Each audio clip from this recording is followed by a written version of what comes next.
Hello, welcome back. This is Dave 1801 over in Birmingham, England, and the fourth part in our walkthrough on the basics of ClusterDX. How we use it, why we use it, and what we're going to get out of it. In the first part, we looked at registering and then getting a profile set up. In the second one, we looked at the cluster itself and how you put a spot on there, how you spot your contacts, why you do it, the uses of it. In the last one, we looked at the logbook. And now we get to the bit that's really the best bit of it all, the QSL card. So what's the QSL card? Well, back in the day, the QSL card was literally a card, like a postcard that we used to send in the post. So anybody who was around 30, 40, 50 years ago using this sort of thing, it was all paper cards, cardboard cards, postcards, any bits of shenanigans that you could get in an envelope and send off to somebody, but you needed an address off them. Today, as much as us traditionalists like the card dropping through the letterbox from some location, whether it be Wales, Brazil, England, wherever, States, Canada, Australia, picking that envelope up, whether you've done it with your home address or you've used a PO box, whatever you've done, but opening that envelope and finding what you got. But the modern way is obviously over the internet, so eqsls, E for electronic. So we're going to look today at the QSLs and how we send them. So we're back in the logbook, which is what we covered in the third part. And we were on about our friend Gary down in Arkansas. Hi, Gary. We were on about these three logos on the left. So we've got the bin, we've got the amend, and we've got this yellow one, which is the eqsl card. All right. So the first thing you need to do before you send anybody an eqsl card is put something into the system. Now, we've all seen them lovely, shiny, glossy things that are designed for people by various commercial outlets. You can load something of your own into here. Alternatively, and what you may want to do if this is your first attempt at doing all of this or getting involved with this, is use one of the three templates that ClusterDX have put in here for you to use. So let's have a look what they've offered us. So up on the top line on the blue boxes, as we were talking about before, not next, but the next one up to the logbook is eqsl. And you get these. The bottom one is your settings. So you tap that, and 3 hours later the screen opens up. Right, so here we go. So this is what I've got in here. Now you've got various options here now. This is my card. This is the International Radio Club card for Great Britain, with a little bit of doctoring by me to put my relevant personal information on. If you've got something like this, you can upload it to this system, and we'll show you that in a minute. But what I suggest you may want to do is just use one of these three stock templates for the time being, until you've got round to doing all of this. So number 1, number 2, and number 3. So we're looking at it here and we're thinking, yeah, very nice. Which one should we use? Okay, I'll tell you what we'll do. We'll use number 2, the one with the radio on. Right. Now, you maybe remember what in the very first episode of this mini-series I said to you about on your profile about putting in to the system your working conditions, your antenna, your radio, your microphone, and your amplifier, if you have such a thing. Now, if you choose layout number 1, you check this box here. What you get is a square box on the top and 2 white lines across the bottom. So the square box comes here, the 2 white lines go across the card here. all the information that you've filled out for this contact will sit in these two white lines across the bottom of the card if you check layout 1.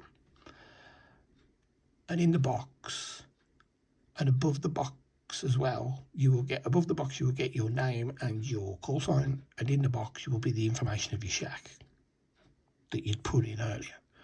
That's if you choose layout number 1. I don't like that, especially when you've put your own card in, because you get these two white lines across here. You have to leave all the bottom of the card empty, so you've got lines to go on. You don't want details up here with your QRZ. It's already here, so we don't like that. So the option that you can have is to have all this information put on the side of the card here in a box, so it's off the card. And to do that, sorry, excuse me, instead of going to layout 1, you go to layout 2, which is the box. Here's your card, and here's the box on the side. I think that's a lot better, because it then, as I say, sits here on the side of your card, doesn't mess around and ugly up your card, if that's a real word, ugly up. There is an option to take all this info at the top with your QRZ and your shack layout off. By doing that, you tick these two boxes. Okay, so hide your QRZ, hide your Radio Shack, update settings, and that will then give you that as your default card, right? That's my default card. So you then update your settings,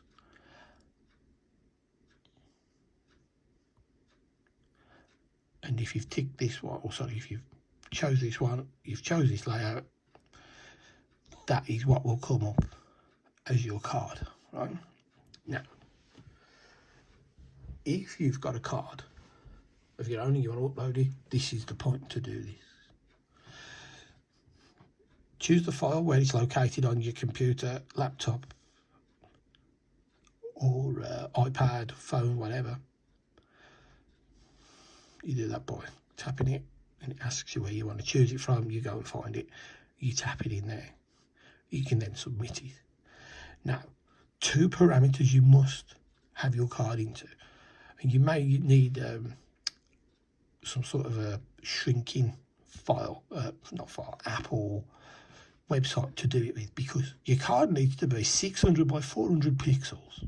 Tells you that here. If it doesn't, it won't fit the box. So 600 by 400, and you can only use JPG, files. You can't use PNGs, you can't use image files, you can't do anything else. You can only use JPEGs. So go and get something like Resize out of the App Store, which will do all that for you, and shrink your card. And once you've got it set to the format and the file type, you can then hit the submit, choose the file, submit the card, and your card will come in here. Right? If your card doesn't show, it means you've got something wrong, which will usually be one of these two. Once you're successful, it will come up here as the 4th card. Okay. And again, choose which layout you want, and whether you want any information on. If you want it clean and all on the outside, layout 2, tick the boxes, update the settings. So that's how you upload your own card. Right, so at this point we go back to the logbook.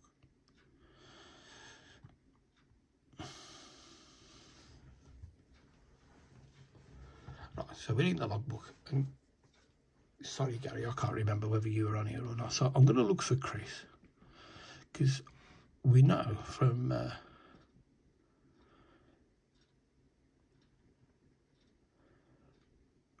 if you remember when we were talking earlier, God, he's not on here.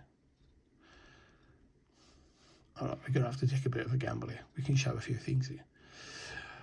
Right, you remember we said earlier that when we typed Chris's number in, it came up as ClusterDX next to it. So what we're going to do, we're going to take Gary as an example here. So 2 Romeo Golf 03. We want to send him a QSL card because we've got it all on the system now. So we tap the yellow box. Do you want to generate one? Well, of course we do. And 3 weeks later, thank you, up comes this box. Now, it tells you what your layout is. So what we've got is we've got the card that we want, and we've got the setup that we want with a box on the end. Right. So here is your original information that you typed in. Remember me saying about the remarks? Here it is here now. If you don't like what you've got there, you can tap there, delete that, type in there what you want to do. That will only show on the QSL card. Right. Now, email address. If this had been Chris, World Radio 0371, this box would not be there. It will not ask you for an email address because Chris is on the system. He's in the ClusterDX database. So if I want to send Gary this from this system, I have got to have an email address. And I type that email address in there, at which point it will let you send the QSL card here on the end. As I say, if it had been a ClusterDX member like Chris's World Radio 0371, this box wouldn't be here. You just get these 3 underneath, which gives you the chance to preview it, download it. You might want to send it a different way, or do you want to send it, right? So what we'll do is we'll have a look at how this layout's worked. So it won't let you do any of these because there's no email address in here. So I'm just going to quickly type, oops,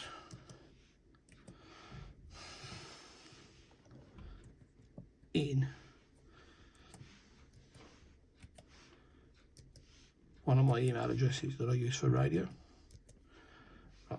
And now it'll let me do all that because it thinks I'm going to send the card there. So we're going to have a look at this. So we tap the preview button and up comes the card. And don't worry about all these black lines. They're just there for this purpose. Now you can see exactly what I was talking about earlier about having no clutter on your card. So you've got nothing up here, you've got nothing along the bottom because all the information is tucked in here. Nice and neat, out the way, and your lovely looking card that you've spent money on with one of the commercial guys to make you a nice shiny glossy card is not overlaid with all this junk. It's not junk, is it? With all this rubbish, all this information. Information, that's a good word. So that's the layout that I prefer. Now, if you haven't got any of this up here, you may want that stuff. So if you're on that stock card, you'll have nothing up here. And you'll want this information on. So you will have your box with your info and across the bottom. Your choice. You don't have to. You still have it up here. Or you can have a combination, really. So that's how your QSL card will look.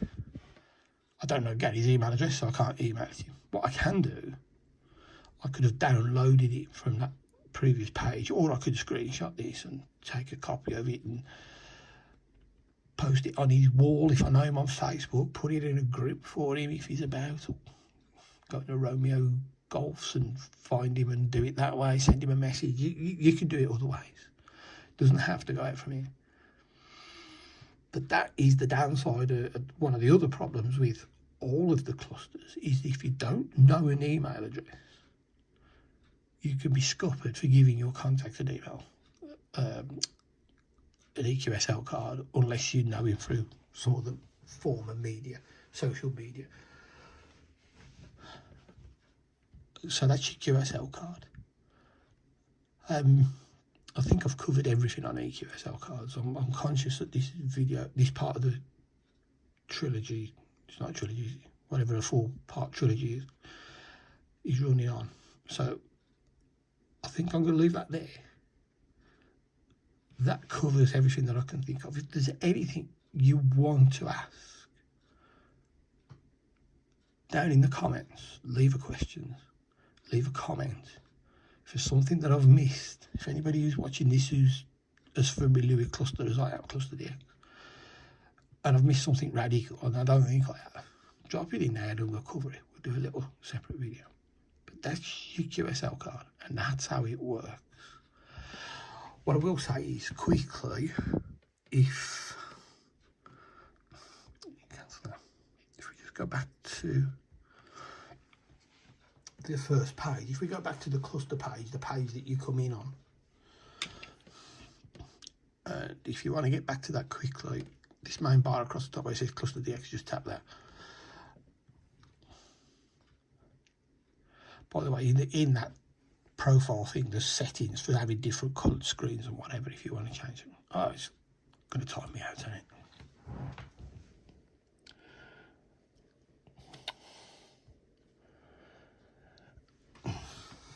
Just quickly before I do shut this one down, if you receive a card through ClusterDX, because you're now registered, so you spoke to somebody who's on here, they can get a card to you through here the same way as you're sending one to them. What happens over here on the right hand side, and I can't think where it is, it's somewhere here, you will get a big red line like this come up saying one do whatever. You just follow it through, tap on it and follow it. You can send messages to the ClusterDX users. That's in there if you go in and look at it. If you want to send me a message, send me, you tap it all out, send it in, goes into Cluster's system, they send it me as an email. And when I respond, it will come back the same way, and you will get that red warning up here that you've got a message. So that's your eqsls. I'm not going to go into everything else unless there's a demand to do so. I can't think of anything else off the top of my head that I want to say. So I'm going to say that that's the end of this 4-part adventure through ClusterDX. If you sat through all 4 and listened to me rabble on for God knows however long it's been, that must be an hour, then thank you very much for spending the time. You've obviously found it interesting if you've got to episode 4, the long one. As I say on all good YouTubers videos, if you like it, please give us a thumbs up. We'd appreciate that. If you would like to like and subscribe to the channel, that would be great. And don't forget, if you tap the little bell thing, you get notifications every time we put something up on the channel. 95% of the stuff that goes on here is radio related. It will be radio 11 meter related, unless we do something drastic. But the intention is to try and keep it to the 11 meter stuff, which we find in popular at the moment. So I hope you found all 4 of these interesting. Again, can't thank you enough if you sat through all 4 for doing so. Please, if you've got anything you want to say in the comments below, I'll read all those. You can get in touch with me on the socials. You know where I am. If you found this, you know where to find me. Anything you want to say, good, bad or indifferent, I'll take any constructive criticism. That is fine. Thank you from the bottom of my heart for watching all 4 of these. It's been a bit of an adventure to do something this long and as live without doing any editing or anything. So that's ClusterDX, that's the basics. And as I said earlier, all these clusters run basically the same way. So if you do choose to go another way, it's much the same. I did make a comment at some stage, and I think it was in this one, that you can only send comments. You can only send your emails, your eqsls via email. That's why there's an email system in here, and they've got to be registered, unless you sort of cut and paste it, crop it, take it out, and do it some other way. What I will do another video on one of the other cluster sites, something that you might find interesting that you can use while you're on the radio talking to your contact, that avoids all of this needing to be registered. But that involves using a different cluster. So you might want to just hang on until you've seen that, because it might be a game changer in whether you use this or a different cluster. I'll leave that on the table for now. That video will be along, and I'll pop it on the end of these 4. So there'll be a 5th one just showing that, and that may just tempt you to have a look at a different cluster. In the meantime, thanks for watching. Appreciate you doing all of that, and we will speak to you again soon. Bye bye for now.